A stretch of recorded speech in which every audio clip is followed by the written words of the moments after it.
Hey guys, it's Myles here at Tactical Hyve. It's Thursday, so it's another live fire day, and we're going to put everything together that we've covered thus far about the grip and shooting multiple shots fast and accurately.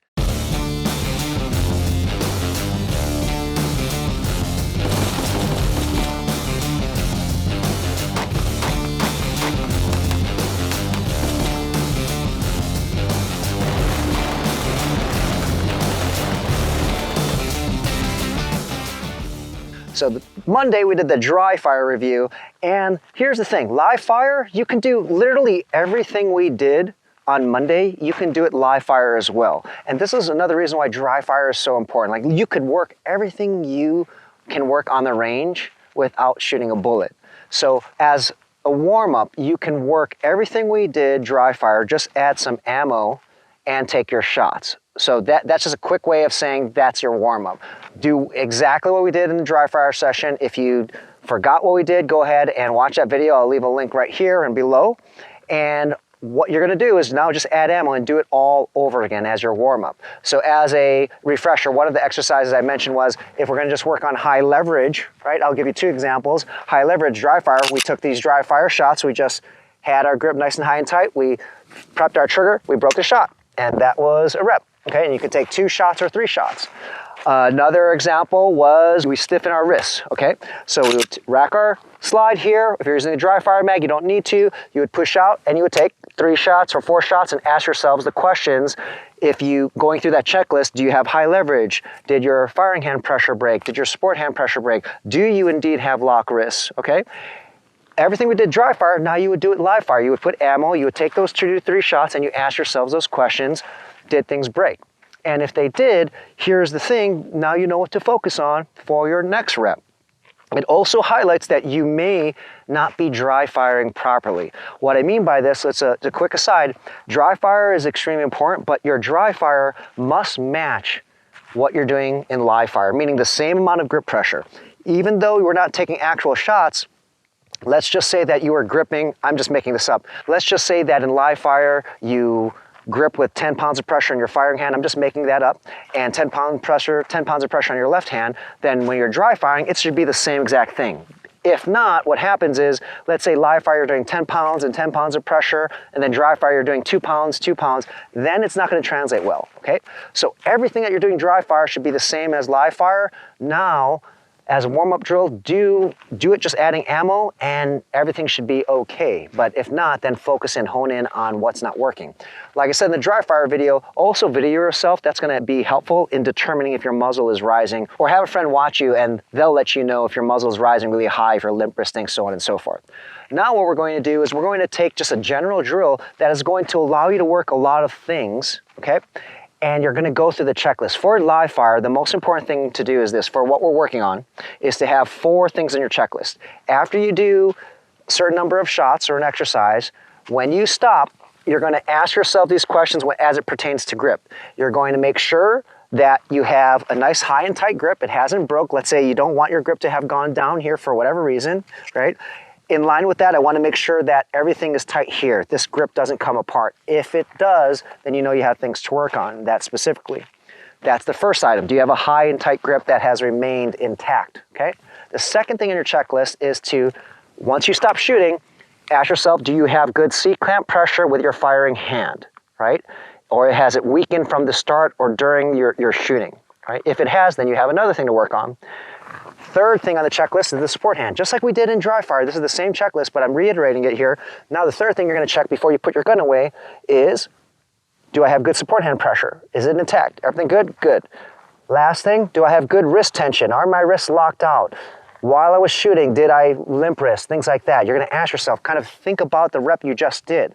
So if you do a rep and not all 4 of those items on the checklist are checked off, that means that something's off and you can do 1 or 2 things. You can immediately focus in on that, right? Or if it's not that bad, perhaps you set it aside to have a specific training session just to work on that 1 item, okay? Either or you're noting down something that you need to work on, okay? So now, the live fire session for the review of everything that we've done thus far in the grip, you're going to use any distance that you want, any type of target. Again, this is based on your skill level, but what I want you guys to do is, if possible, okay, this is not necessary, If possible, if you can put 2 targets downrange, great. If not, if you're at indoor range, just use 1 silhouette and maybe put a target here, something like that on the same cardboard backer. But basically, I want you to have some movement, okay? And all we're going to do is now add layers of movement to potentially distract you from having that good grip pressure. Because the more you think about, the more you forget certain things, especially if it's not burnt into your subconscious. So I'll talk you through this as I do it. All right, so I have some targets downrange. Remember, the distance and the type of target you have is not that important for now because we're focusing on the grip, not so much accuracy or getting a small grip or anything like that. But one thing is important, try, because we're trying to develop a skill here and we get baseline data from our shot timer, which you should get for this live fire drill. I'll leave a link below in this video.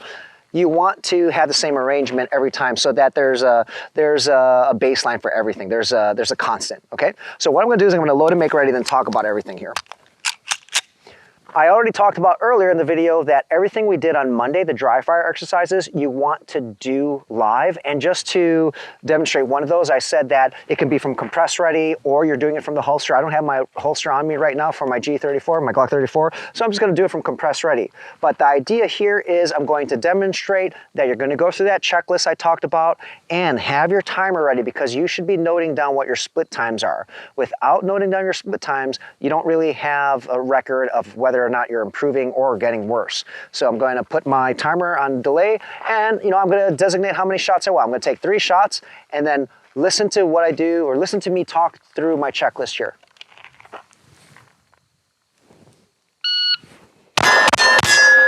Okay, so I have my trigger prepped, ready to take another shot if I need to.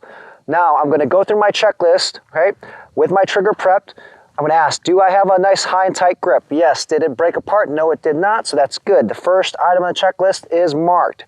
I'm going to ask myself, do I have good C-clamp pressure with my firing hand? Yes, I do. And if you're experienced enough to remember what your grip pressure was like before the shot and during the shot, ask yourself, was it consistent as well, that C-clamp pressure? If so, mark the second item off the list. The third item is my support hand pressure. Same exact thing as the firing hand pressure. Is it intact right now? Yes, it is. So you can mark that off. And if you are experienced enough to remember what the pressure was like before and during the process, then you want to also note that down. The last thing is wrist tension. Are my wrists tense? Okay. Yes, they are. Everything feels good here. Then that's a good rep. Finger off the trigger, and I'm back to compress ready. So that is the way I'm talking it through. Now it'll go much faster. Obviously, I am running this through with you on camera, so I'm talking over everything. But this thought process, the more you do it, it's going to go by very, very fast. So as I discussed, everything we did dry fire, you can do live fire. I'm just demonstrating here. Now what you want to do is add layers of complexity, right? So you could, if you haven't been doing it from the holster yet, your dry fire, maybe first add it from the holster, the movement, and then do the shots, okay? To see if anything breaks. One thing I forgot to mention though is note down your split times, all right? So I would look at my timer, however your timer works, you're gonna note down the split times, or you can take a mental note because you want to see improvement, you don't wanna get worse, okay? And if you can video yourself, that's even better, all right? So now, if I had a holster, I would do the same exact thing, that's a layer of complexity. But now what I wanna do is change things up from what we did in dry fire. You can still do this in dry fire as well, all right? And have multiple things to shoot, dry fire, multiple things on your walls, dry fire targets. What we're going to do, keep it simple, we're going to take 2 shots on one target downrange and then 2 shots on the other target. Then we're going to go through our checklist again. Nothing new, all right? So here it is. I'm going to do it from compress ready because I don't have my holster. And I'm going to start the buzzer. I'm going to take 2 shots. So 2 shots. So I missed 1 shot, but I made it up. But nothing wrong there. That's fine. We miss shots during training. So, but now the most important thing is I want to ask myself those questions. Do I have a nice high and tight grip? Did my grip break? No. Okay. Do I have good C-clamp pressure in my firing hand? Yes. Do I have good pressure with my support hand? Yes. Did my wrists stay locked? Was there good tension there? And right now, is there good tension? Yes. Good rep. Finger off the trigger and come back. The reason why we're adding or going through that checklist again is because when we add layers of complexity, people usually break. Something, people who are just learning, they might let up on their grip pressure, or now the grip didn't become tight because they're thinking about the targets and things like that, okay? And this is just a simple example. You can add to this. You can do 3, 4 shots. So it might be 3 shots on this target, then 2 shots on that target. So I'll do this again. I'm gonna change the order now.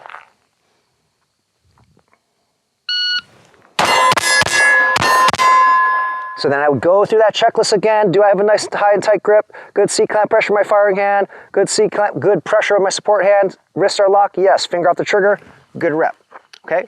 Everything I'm doing downrange in the exercises, you can vary it up for whatever is fun. But remember, don't think too much about what's there, the targets. The learning happens here, okay? Add the holster draw. You can add movement if you're advanced and you're already there. But the idea is after you engage your targets, then you're gonna ask yourself those questions to know whether or not you are really honing in on the fundamentals that you need in place, the mechanics. As always, you're gonna track your times as well, the split times. Because if you have everything in place, your split time should be pretty much on par with your baseline. If they're getting worse, something might be breaking. You might not be actually having good muzzle control because maybe the muzzle is going higher. So make sure you consider that. And it's always good to have a journal so that you know exactly, you don't have to try to remember, it's all down on paper so that you can go back to it later on. So this week's lessons really revolved around a review of what we've already covered pertaining to grip. And this is an opportunity for you to practice everything dry fire and live fire. Today in this video, you had the opportunity to work on everything we did dry fire live, actually shooting rounds, and then I shared an extra exercise which you can make your own by adding layers of complexity. But the golden rule here is have a timer to measure, okay, to actually see the data in your split times, as well as go through that mental checklist. And the more you do, the more it's going to become a habit, it's going to be fast, and you'll know if you're doing things correctly or incorrectly.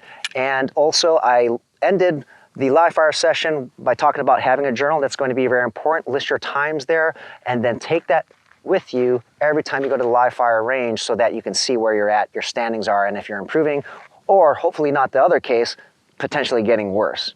That wraps up this video. I hope you guys liked the review. As always, please give us a thumbs up if you like the video. Leave us some comments, and if you're new to Tactical Hyve and you want to be notified as to when we release videos just like this and other cool videos, make sure to subscribe and hit that bell to be notified. See you guys next week.